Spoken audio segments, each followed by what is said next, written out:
स्वयंभुव मनु की वंश परंपरा तथा अलक्ष्मी पुत्र दुहस्य के स्थान आदि का वर्णन।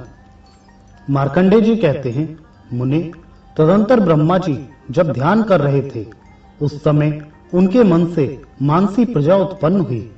साथ ही उनके शरीर से कारण और कार का भी प्रादुर्भाव हुआ। देवताओं से लेकर स्थावर पर्यंत सभी जीव त्रिगुणात्मक माने गए हैं। इस प्रकार समस्त चराचर भूतों की सृष्टि हुई। जब प्रयत्न करने पर भी ब्रह्मा जी की प्रजा बढ़ न सकी, तब उन्होंने अपने ही सदृश सामर्थ्य से युक्त 9 मानस पुत्रों को उत्पन्न किया।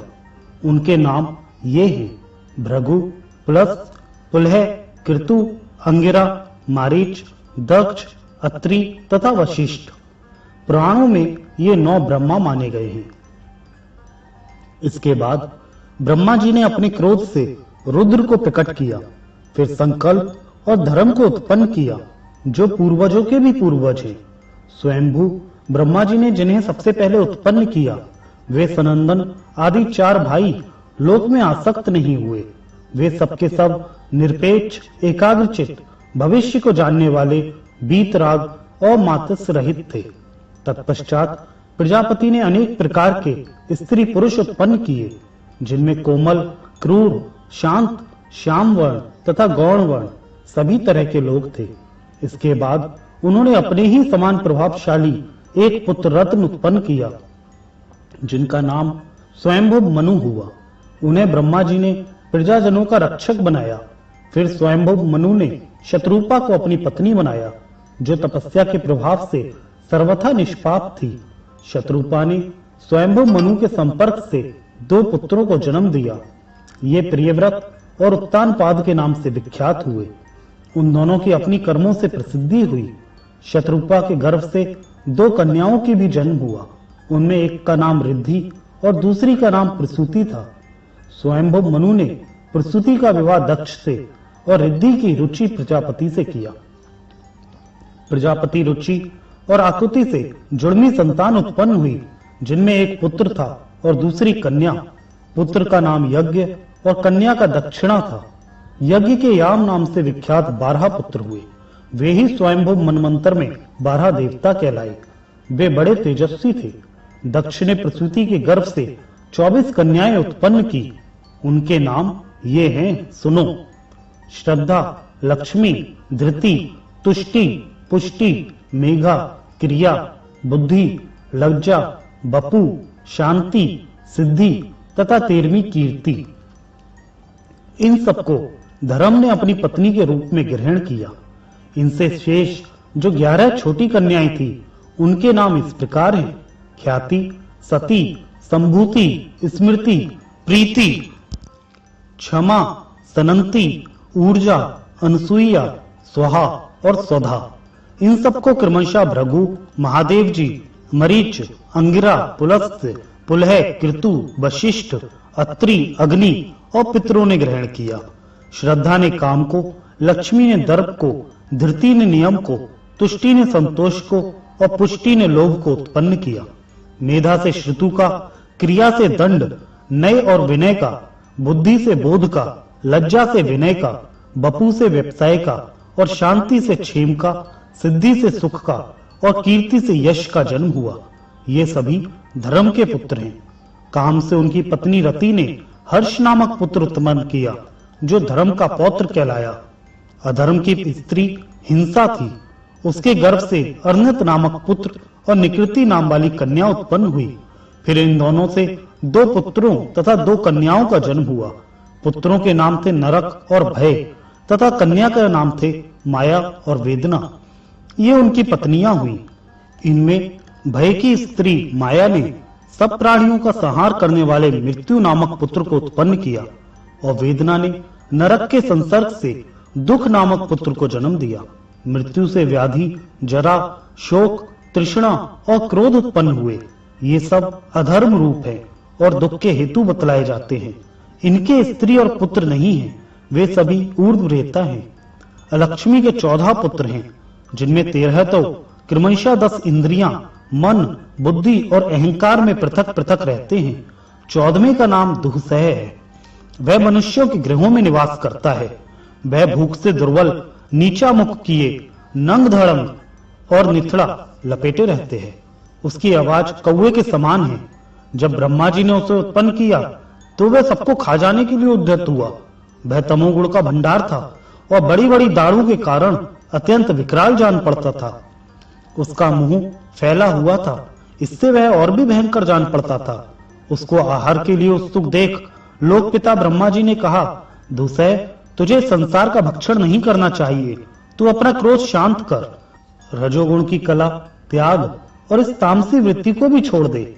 दूसरे ने कहा, जगदीश्वर मैं भूख से दुर्बल हो रहा हूँ और प्यास भी मुझे जोर से सता रही है। नाथ बताइए मुझे कैसे तृप्ति हो, मैं किस तरह बलवान बनूं तथा मेरा निवास स्थान कौन है जहां मैं सुख से रह सकूं। ब्रह्मा जी ने कहा, बेटा मनुष्यों का घर तुम्हारा निवास स्थान है, अधर्म परायण पुरुष तुम्हारे बल हैं तथा नित्य कर्म के त्याग से ही तुम्हारी पुष्टि होगी। मर्म व्रण और फोड़े तुम्हारे वस्त्र होंगे। अब तुम्हारे लिए आहार की व्यवस्था करता हूँ जिसमें किसी प्रकार क्षति पहुंचती हो, कीड़े पड़ गए हों, कुत्तों ने दृष्टि डाली हो, जो फूटे बर्तन में रखा हो, जिसे मुंह से फूंक फूंक कर ठंडा किया गया हो, जो झूठा और अपक हो, जिसमें से पानी छूटता हो, जिसको किसी ने चख लिया हो, जो शुद्धता पूर्वक तैयार ना किया गया हो, जिसे फटे आसनों पर बैठकर भोजन किया गया हो, जो अपने समीपवर्ती को नहीं दिया गया हो, विपरीत दिशा अथवा कोण की ओर मुख करके खाया हो, दोनों संध्याओं के समय और नाच बाजा एवं स्वर ताल के साथ जिसको खाया गया हो, जिसे रजस्वला स्त्री के द्वारा लाया खाया अथवा देखा गया हो, तथा जो और किसी दोष से युक्त हो, ऐसा कोई भी खाने पीने का सामान तुम्हारी पुष्टि के लिए मैं तुम्हें देता हूँ। यक्ष्मन बिना श्रद्धा का हवन, बिना नहाए बिना जल के अवहेलना पूर्वक दिया हुआ दान, जो व्यर्थ पड़ी हो अथवा फेंक दी जाने वाली हो ऐसी वस्तु का दान, और अत्यंत अभिमान से, दोष से, क्रोध से तथा कष्ट मानकर किया हुआ दान, इन सब का फल तुम्हें ही मिलेगा। कन्या का मूल चुकाने के लिए जो धनोपार्जन की क्रिया की जाती है तथा जो असत शास्त्रों द्वारा संपादित होने वाली क्रियाएं हैं, उन सब का फल तुम्हारी पुष्टि के लिए तुम्हें देता हूँ। जो कार्य केवल धन कमाने के लिए किया जाता है, धर्म की दृष्टि से नहीं, जो सत्य की अवहेलना पूर्वक अध्ययन किया जाता है, वह सब तुम्हारी इच्छा पूर्ति के लिए तुम्हें दे रहा हूँ। जो मनुष्य गर्भिणी स्त्री के साथ समागम करते, संध्या और नित्य कर्म का उल्लंघन करते तथा असत शास्त्रों के अनुसार कार्य या उसकी चर्चा करके दूषित होते हैं, ऐसे मनुष्यों को दबाने में तुम्हें पूरी शक्ति होगी। दूसरे, जहाँ एक ही पंक्ति में दो तरह का भोजन परोसा जाता हो, अतिथि सत्कार और बलवैश्यदेव का उद्देश्य न रखकर केवल अपने लिए भोजन बनाया जाता हो, भोजन में भेद रखा जाता हो, अर्थात किसी के लिए अच्छा और किसी के लिए खराब बनता हो, और जहाँ घर में रोज रोज कलह होता हो, वहां तुम्हारा निवास है। जहाँ गाय घोड़े आदि वाहन बिना खिलाए पिलाए बांध दिए जाते हों और संध्या के पहले ही जिस घर की दो बाहर कर साफ नहीं किया जाता, वहां रहने वाले मनुष्यों को तुमसे भय प्राप्त होगा।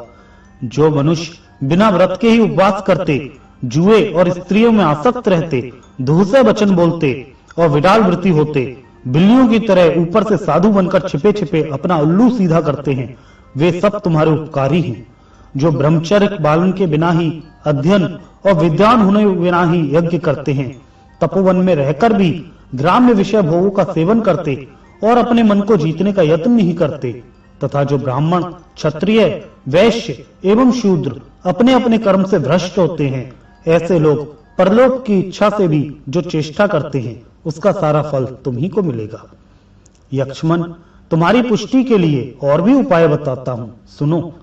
जो लोग बलि वैश्यदेव के अंत में तुम्हारे नाम के उच्चारण पूर्वक तुम्हें बलि अर्पण करते हैं और यक्षतमे निरुपचम नमः कहकर उसे त्यागते हैं, जो शुद्धता पूर्वक बना हुआ अन्न विधि पूर्वक भोजन करते, बाहर भीतर से पवित्र रहते, लोलुपता नहीं रखते और स्त्रियों के वशीभूत नहीं होते, ऐसे मनुष्यों के घरों को तुम त्याग देना। जहाँ भविष्य से देवताओं की और श्रद्धांत से पितरों की पूजा होती है तथा कुल की स्त्रियों, बहनों और अतिथियों का स्वागत सत्कार होता हो, उस घर को भी छोड़ देना। जहाँ बालक, वृद्ध, स्त्री पुरुष तथा स्वजन वर्ग में प्रेम हो, जहाँ की स्त्रियां आनंद पूर्वक रहती हों, बाहर जाने के लिए उत्सुक नहीं होती तथा लज्जा की रक्षा करती हैं उस घर पर भी दृष्टि न डालना। जहां अवस्था और संबंध के अनुसार शयन, आसन और भोजन की व्यवस्था हो, जहां के निवासी दयालु, सत्कर्म परायण और साधारण सामग्री से युक्त हों, जिस घर के लोग गुरु, वृद्ध एवं ब्राह्मणों के खड़े रहने पर स्वयं भी आसन पर नहीं बैठते, वह घर भी तुम्हें छोड़ देना चाहिए। देवता, पितर, मनुष्य और अतिथियों के भोजन से बचा हुआ अन्न ही जिसका भोजन है, उस पुरुष के घर में भी तुम पैर न रखना। जो सत्यवादी, क्षमाशील, अहिंसक, दूसरों को पीड़ा न देने वाला तथा दोष दृष्टि से रहित हो, ऐसे पुरुषों को तुम छोड़ देना। जो अपने पति की सेवा में संलग्न रहती, दुष्टा स्त्रियों का साथ नहीं करती तथा कुटुंब के लोगों एवं पति के भोजन करने से बचे हुए अन्न को ही खाकर अपने शरीर का पोषण करती हो, ऐसी स्त्री को भी तुम हाथ न लगाना। जो सदा यज्ञ, अध्ययन, वेदाभ्यास और दान में मन लगाता हो, यज्ञ कराने, शास्त्र पढ़ाने तथा उत्तम दान ग्रहण करने से ही जिसकी जीविका जलती हो, ऐसे ब्राह्मण को भी तुम त्याग देना। दूसरे, जो सदा दान, अध्ययन और यज्ञ के लिए उद्यत रहता है और अपने लिए उत्तम एवं विशुद्ध शस्त्र ग्रहण की वृत्ति से जीविका चलाता है, उस क्षत्रिय के पास भी तुम ना जाना। जो दान, अध्ययन और यज्ञ इन तीन पूर्वोक्त गुणों से युक्त हो और पशुपालन, व्यापार एवं कृषि से जीविका चलाता हो, ऐसे पाप रहित वैश्य को भी त्याग देना। यक्ष्मन, जो दान, यज्ञ और द्विजों की सेवा में तत्पर रहता और ब्राह्मण आदि की सेवा से ही जीवन निर्वाह करता हो, ऐसे शूद्र का भी त्याग कर देना।